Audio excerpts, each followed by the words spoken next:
अस्सलाम वालेकुम रहमतुल्लाहि व बरकातहू। कैसे हो आप सब। इस्लाम, दुनिया और ख़वातीन के इस चैनल में आप सबका दिल से खैर मकदम है।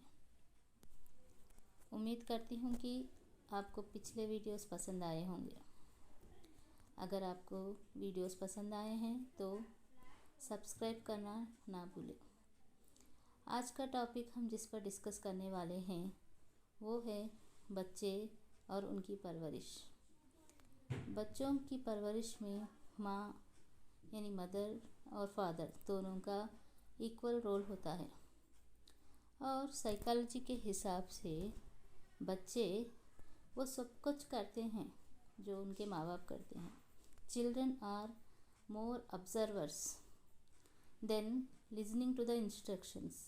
यानी अगर हम कोई इंस्ट्रक्शन देते हैं बच्चों को, वो उनके पल्ले नहीं पड़ता, यानी दे विल नॉट लिसन। उनको समझ में नहीं आता या समझ में आया तो भी वो कर नहीं पाते, करते नहीं।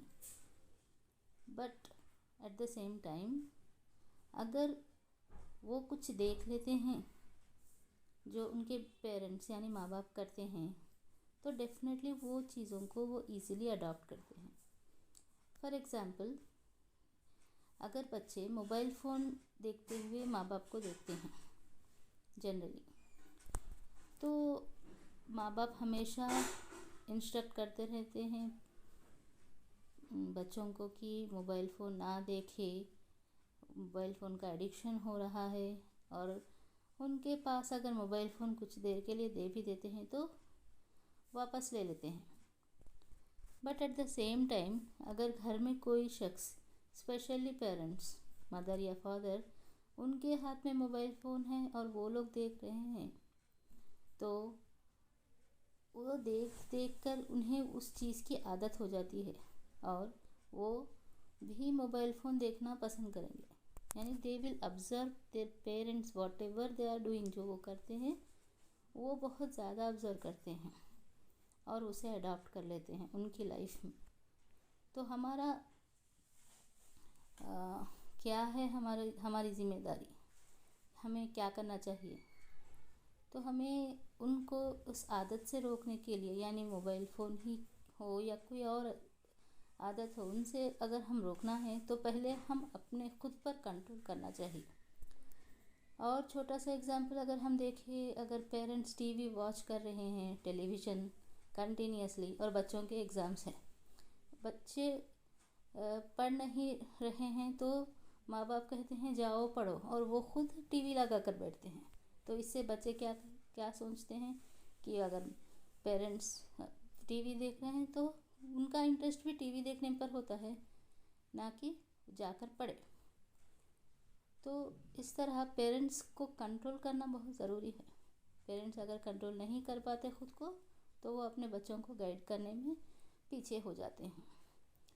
एक और एग्ज़ाम्पल अगर हम दें तो, या फिर हम उस आदत के बारे में जो बच्चा जब बहुत छोटा होता है, यानी at the age of 1 year और 1.5 ईयर, जब हम पेरेंट्स उनको खाना खिलाते हैं, स्पेशली मदर, तो वो क्या करते हैं, अगर आजकल के पेरेंट्स ऐसे हो गए हैं कि वो मोबाइल फ़ोन बच्चे को हाथ में दे देते हैं और उसे खाना खिलाते हैं और कार्टून्स लगा कर दे देते हैं, और बच्चे को इस तरह करते करते बहुत ज़्यादा मोबाइल फ़ोन की आदत हो जाती है। और जब वो बच्चा ग्रो करता है, जैसे वो स्कूल गोइंग ईयर्स में जाता है, जैसे कि 4 ईयर्स और 5 ईयर्स, अगर बच्चा ज़िद करता है उसे मोबाइल फ़ोन चाहिए और हम उनसे वो मोबाइल फ़ोन छीन लेते हैं और तब हम उन्हें नहीं देते, यानी हम ही उन्हें आदत कर रहे हैं। बीइंग पेरेंट्स वो एक रॉन्ग आदत है और हम उनको उस आदत की तरफ ले जा रहे हैं जो कि गलत है, और फिर बाद में हम लोग उन्हीं से वो मोबाइल फ़ोन छीन रहे हैं। तो बच्चे की ज़िद इससे और ज़्यादा बढ़ जाती है। तो पेरेंट्स को ये ख़्याल रखना चाहिए कि मोबाइल फ़ोन तो एक जैसी बीमारी है, जैसे कि बच्चों के हाथ में है और वो लगातार मोबाइल फ़ोन देख रहे हैं, उनके जहन पर इसका बहुत बुरा इफ़ेक्ट हो रहा है और उसके नतीजे में कई बच्चे उसको एडिक्शन का शिकार हो रहे हैं और उनकी ये हालत है कि वो मोबाइल फ़ोन के बिना रहना उनके लिए इम्पॉसिबल हो गया है। उनको रिहैब में ले जाना पड़ रहा है। तो ये बहुत बड़ी बीमारी है और इस बीमारी से हमें उन्हें दूर करना बहुत ज़रूरी है। हम कुछ ऐसी आदतें उनमें डालनी चाहिए, जैसे बुक्स पढ़ने की आदत, या फिर हम सुबह अगर कुरान पढ़ते हुए बैठ जाए तो बच्चों को वो देखकर उस चीज़ की आदत हो जाएगी। या फिर हमें नमाज़ें पढ़ते हुए देखेंगे तो बच्चे भी नमाज़ पढ़ने की तरफ राग़िब हो जाएंगे। तो इस तरह की आदतें हम बच्चों में डालना चाहिए जो उन्हें दुनिया में और दीन में दोनों में भी उनको आगे लेकर चलें और जिससे उनका भला हो। और हमारी बहुत बड़ी ज़िम्मेदारी है कि हमें बच्चों को सही रास्ता दिखाएं। उम्मीद करती हूँ कि मेरी बात आपको समझ में आ गई होगी और बहुत सारे इसी तरह के वीडियोस के साथ मैं फिर आऊँगी। और तब तक के लिए अल्लाह हाफिज़ और सब्सक्राइब करना ना भूलें। अल्लाह हाफिज़।